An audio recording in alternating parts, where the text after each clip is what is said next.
Bonjour à tous, il est 12h30 dans la commune de Yopougon et partout en Côte d'Ivoire. Merci de suivre le temps d'information sur RTI2.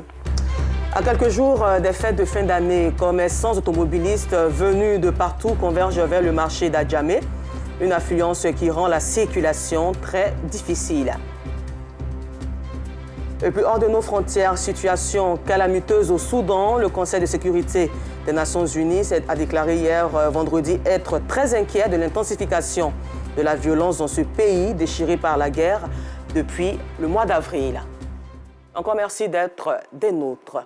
Les commerçants, les familles, les automobilistes, tous venus de plusieurs communes d'Abidjan et des villes de l'intérieur convergent le plus vers le grand centre commercial du pays, Adjamé, pour faire des achats de tout genre, ce qui rend ce marché difficile d'accès.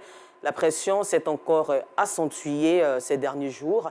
Vous allez le voir, visiteurs et commerçants se bousculent sans arrêt. Notre reporter Clarisse Kanyala y était ce matin. Klaxon, bousculade. C'est la période de la plus grande pression de l'année ici, dans la commune d'Adjamé. À la veille des fêtes, difficile de circuler dans ce marché qui accueille ces derniers jours des visiteurs venus des 4 coins du pays. Il est 11h, je n'ai même pas encore fait la moitié de mes courses. La circulation est difficile. Les véhicules sont confondus aux hommes. On ne peut pas circuler facilement. On ne peut plus circuler à jamais facilement. Tu rentres ici, on te coince. Tu passes ici, on te pousse. Moi, j'ai besoin de changer la voiture de mon enfant comme ça pour partir emprunter devant. Sur ce tronçon, les automobilistes n'ont d'autre choix que de passer de longues heures d'attente dans la circulation. On va aller travailler, on peut pas travailler. Depuis le matin, on m'appelle que d'aller par un bagage, il ne peut pas sortir. Il n'y a pas où je pour aller. Ces bouchons sont dus en partie aux commerçants qui s'installent de façon anarchique sur la voie principale. On n'a pas de magasin.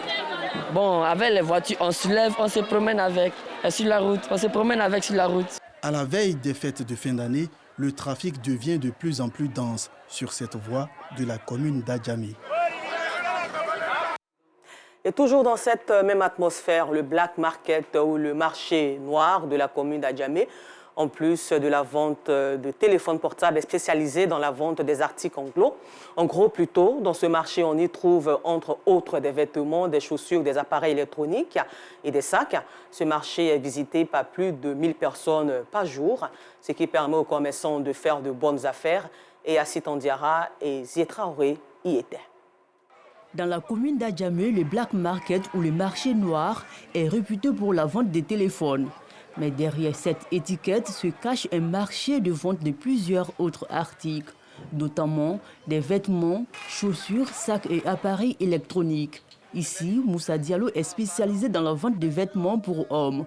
Cette période des fêtes, ses clients revendeurs viennent de toutes les communes du district d'Abidjan pour s'approvisionner. Il y a les chemises de 6 000, 7 000, 8 000 pour monter. Ça dépend de l'article que vous voulez, puis la qualité de l'article que vous voulez. On ne fait pas de faux trucs aux gens. Ici, c'est du spécial. Si tu donnes 4 000, on va te donner de 4 000. Tu donnes 5 000, on va te donner celui de 5 000. Tu donnes 10 000, on va te donner celui de 10 000. Donc tu ne peux pas donner 4 000 et prétendre qu'on te donne pour 10 000 ou 20 000, c'est impossible. On vient acheter et puis on revend. C'est moins cher, eux ils essaient de nous arranger avec le prix. C'est les revendeurs qui viennent toujours au black, tu vois non, pour venir acheter des choses en gros et puis aller revendre. Parce qu'il y a d'autres personnes qui ne peuvent pas venir au marché pour venir s'en procurer des habits. Ce marché aussi est une aubaine pour les commerçants d'articles en ligne. Ils veulent payer même moi ici, ils donnent au Maroc au quartier, ils sont venus payer à ça. Voilà, donc moi ici en taille ici, et voir un peu ce qui se passe. Voilà. Pour tous ceux qui veulent vendre en ligne aussi, vous pouvez venir au Black Market, vous venez voir les articles, vous allez prendre des photos pour vendre ça en ligne. Voilà, c'est un business aussi qui rapporte bien. À quelques mètres de Moussa, dans ce magasin de vente d'appareils électroniques, point de repos pour ce vendeur ce mois de décembre. Philippe, instrumentiste, est venu acheter une dizaine d'appareils pour son église. Je suis un instrumentiste dans ma communauté religieuse. Je suis venu pour acheter quelques articles dans le cadre des préparatifs de la fête de fin d'année. Les prix sont abordables à mon niveau, au vu des prix auxquels j'ai l'habitude d'acheter les articles. Il n'y a pas eu d'augmentation au niveau du prix. Nous vendons des micros, des baffes, en tout cas les appareils sonores en fait. Les baguettes là, ils viennent acheter beaucoup par rapport à la musique. Oui, pour jouer dans les églises. Les baffes comme ça là, c'est de... Bon, il y a tous les prix quoi, les plus gros là, c'est 180 à débattre et puis les plus petits là, 40 000.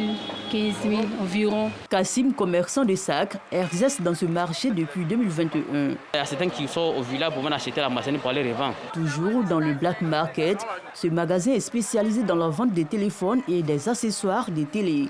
Non, on vend des télécommandes, des télévisions, décodeurs, les tables de télévision, chargeurs de décodeurs, tout ça là. On donne les gens pour aller vendre, après on vend l'argent. C'est en gros, on vient acheter pour aller débrouiller un peu, pour nourrir la famille. Selon les habitués, ce marché est une vraie caravane d'Ali Baba. Ici au Black Market, on peut trouver tout, hein, voilà. Il y a un slogan ici au Black, on dit que c'est l'homme seulement, on ne vend pas ici, sinon à part l'homme, on vend tout. Un marché noir, c'est un marché où on peut tout trouver, vous voyez, non? Donc si vous avez besoin de n'importe quoi, n'hésitez pas à venir au Black Market. Le Black Market d'Adjamé est visité par plus de 1000 personnes chaque jour. Chacun à la recherche d'un article spécial. Toujours en société, la commune de Yopougon, précisément les quartiers Niangon et Sidessi, plusieurs voies sont bondées de regards à ciel ouvert. Ces regards parfois profonds rendent la circulation de plus en plus difficile. Et selon les riverains, ces regards ont occasionné plusieurs cas d'accidents. Attendons que la fermeture de ces regards. Les réponses dans ce reportage signé Justin Kwasi et Assit Andiara. Ceci n'est pas un puits perdu. C'est un regard à ciel ouvert en pleine chaussée sur les tronçons Saint-Pierre, Niangon 27 dans la commune de Yopougon. Plusieurs autres regards, à l'image de celui-ci, bordent cette voie fréquentée par des milliers d'usagers. Difficile de l'emprunter en toute quiétude. Ici, c'est un peu difficile de faire les dépassements. Et plusieurs fois, les gens gardent souvent les voitures ici. Hein. Vous voyez le truc qui est devant vous, par exemple, c'est ouvert. Donc quand tu fais des dépassements dedans, ton pneu tombe dedans, ça casse ton truc, ça peut casser ton carter. Ce sont les pannes seulement. C'est très, très dangereux. Quand quelqu'un voit les bagamans, quand ils gardent, tu es obligé d'attendre, ils vont finir de faire les chargements. Et puis tu le suis, tu peux pas faire des dépassements. Quand les chauffeurs tombent dans les trous, c'est pas bon pour nous. Ça me dérange. Tout ici, là, ça fait mal. Tout où ça? Pied, rein, ça fait mal. Donc quand on tombe dans le trou, là, en tout cas, c'est difficile. C'est pas facile pour nous, les livreurs, parce qu'à chaque fois, on voit des collègues livreurs aussi qui tombent dans les trous, dans les regards. Au niveau des marchandises qui sont dans les coffres, souvent les marchandises se dégradent. Les clients aussi, quand ils les expliquent, ils refusent de prendre la marchandise. Et puis nous, on perd de l'argent aussi. Donc s'ils peuvent essayer de voir ça aussi, pour nous donner une solution par rapport aux trous, ça leur nous fait plaisir. Ces regards censés servir de canalisation se transforment en dépôt d'ordures de jour en jour. Selon les riverains, ces trous ont occasionné plusieurs accidents. Chaque jour que Dieu fait, il y a toujours accident. Chaque jour. Même avant-hier nuit, ils ont fait accident ici. Un trou au milieu là-bas, là, c'est ouvert. Donc quand les gens ne savent pas, là, ils tombent dedans et puis ils font accident. Ces trous-là n'évacuent plus l'eau. À quelques kilomètres plus loin, sur l'axe Sidessi-Saint-André, le constat est le même. Ici, un caniveau traversant la voie entrave la circulation. Pas de panneaux de signalisation pour avertir du danger. Ça fait peur, donc pardonnez, venez arranger s'il vous plaît. Quand nous arrivons là, on avait marqué un arrêt avant de dépasser le trou. Et quand c'est comme ça ne nous arrange pas. La commune de Yopougon a bénéficié de plusieurs kilomètres de bitume récemment.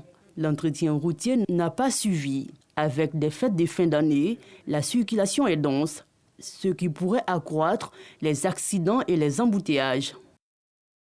À la page politique, hier vendredi 22 décembre, Tidjane Thiam, âgé de 61 ans, a été élu président du Parti démocratique de Côte d'Ivoire, PDCI, à l'issue d'un congrès extraordinaire organisé à la Fondation Félix Houphouët-Boigny à Yamoussoukro. Il faut souligner que l'ex-patron de Crédit Suisse a recueilli 96,48% des voix. Retour à Abidjan ici, où la ministre de la Cohésion sociale, de la solidarité et de la lutte contre la pauvreté, Miss Belmondogo, a parrainé ce 18 décembre une cérémonie de don au profit des enfants atteints du cancer au CHU de Trècheville, cérémonie au cours de laquelle elle a salué cette action de solidarité qui redonne de la joie et de l'espoir à ces tout-petits qui luttent quotidiennement contre cette maladie. Maïssa Kogey et Seydou Ouattara y ont participé. CHU de Trècheville. En cette période de fête de fin d'année, les pensionnaires de l'unité d'oncologie pédiatrique ne sont pas oubliés. Le comité social de la Chambre de commerce et d'industrie libanaise a offert à ces tout-petits malades du cancer de nombreux cadeaux pour leur apporter le sourire. Une initiative fortement appréciée par la ministre Miss Belmondo Dogo. C'est avec une joie ineffable et une émotion particulière que je me tiens devant vous aujourd'hui pour remercier la Chambre de commerce libanaise ainsi que l'ambassade du Liban en Côte d'Ivoire pour leur générosité au profit de la société civile. Nous sommes réunis ici pour apporter un peu de chaleur, de réconfort et d'espoir à ces enfants courageux qui luttent chaque jour contre la maladie. Outre de nombreux cadeaux, du matériel médical a été offert au CHU de Trècheville en vue de répondre aux besoins médicaux des pensionnaires. Valeur globale des dons, 9 millions de francs CFA. Pour Pierre Demba, ministre de la Santé, de l'Hygiène publique et de la couverture maladie universelle, ce geste est un aspect qui participe au traitement des enfants. C'est une très bonne chose. Les personnes en difficulté ou les personnes vulnérables ont besoin du clin d'œil des autres pour se sentir soutenus, pour se sentir en confiance. Et je pense que ces gestes-là constituent 50% de la thérapie qu'on peut donner à des malades. Je voudrais donc prendre l'engagement solennel devant vous qu'au nom de l'ensemble des acteurs et professionnels de santé, que nous ferons bon usage de ces dons, tout en vous assurant d'une prise en charge optimale des patients et une qualité de soins. La délégation ministérielle, accompagnée par les autorités libanaises, avec à sa tête son Excellence Madiga Karaki, chef de mission de l'ambassade du Liban Côte d'Ivoire, s'est rendue dans les chambres des enfants hospitalisés pour la distribution des cadeaux. Des cadeaux qui ont fait que ces tout-petits ont un tant soit peu oublié leur état de santé. Une plaque à l'entrée des chambres d'hospitalisation a été dévoilée, marquant ainsi une des articulations de cette manifestation. Du lundi 18 au mardi 19 décembre s'est tenue dans la commune de Cocody la 4e édition des Assises nationales sur le foncier rural. Ce séminaire a pour but d'amorcer des réflexions sur les contours multisectoriels de l'urbanisation galopante et leur impact sur le foncier rural. Aboulaziz Guira. Comment atteindre l'autosuffisance alimentaire dans un contexte d'urbanisation? Une problématique qui s'annonce assez difficile à résoudre pour les acteurs du foncier rural et foncier urbain. C'est d'ailleurs ce qui a motivé l'Assise nationale sur le foncier rural. Durant 2 jours, les acteurs du monde agricole, accompagnés d'experts, échangent et dégagent des pistes de solutions en vue de faire face à l'urbanisation incontrôlée. La population est en train de s'accroître. On a une obligation de nourrir la population, mais aussi de loger la population. Il faudrait que des propositions qui permettront de maîtriser l'urbanisation puissent sortir de ces assises-là et permettre à la Côte d'Ivoire non seulement de loger sa population, mais aussi de nourrir cette même population. Des experts vont aussi nous communiquer sur leur vision, des conclusions d'études qui ont été menées et qui devront nous aider à mieux approfondir le sujet pour finalement faire ressortir des recommandations qui seront adressées aux autorités de l'État. Ce séminaire, une initiative de l'INADES Formation en collaboration avec la plateforme Alerte Foncier. L'activité bénéficie du soutien de la mairie de Cocody. Nous félicitons l'INADES Formation avec toutes ses autorités gouvernantes pour le thème qui a été choisi. Nous allons participer aux travaux et nous savons pertinemment que les conclusions qui vont découler de ces travaux nous seront très utiles. L'Assise nationale sur le foncier rural en Côte d'Ivoire est à sa 4e édition. Hors de nos frontières, au Sénégal, l'opposant Karim Wade, âgé de 55 ans, fils et ancien ministre de l'ex-président Abdoulaye Wade, a déposé dans la nuit de vendredi à samedi sa candidature au Conseil constitutionnel à quelques jours de la date butoir fixée au 26 décembre pour l'élection présidentielle. Et puis, suite à la situation calamiteuse au Soudan, le Conseil de sécurité des Nations Unies s'est déclaré hier vendredi très inquiet de l'intensification de la violence dans ce pays déchiré par la guerre depuis avril. Merci de nous avoir suivis. Sachez que nous sommes à jour J-21. Vive la Cannes de l'hospitalité en Côte d'Ivoire. Et bonne suite de programme sur RTI2.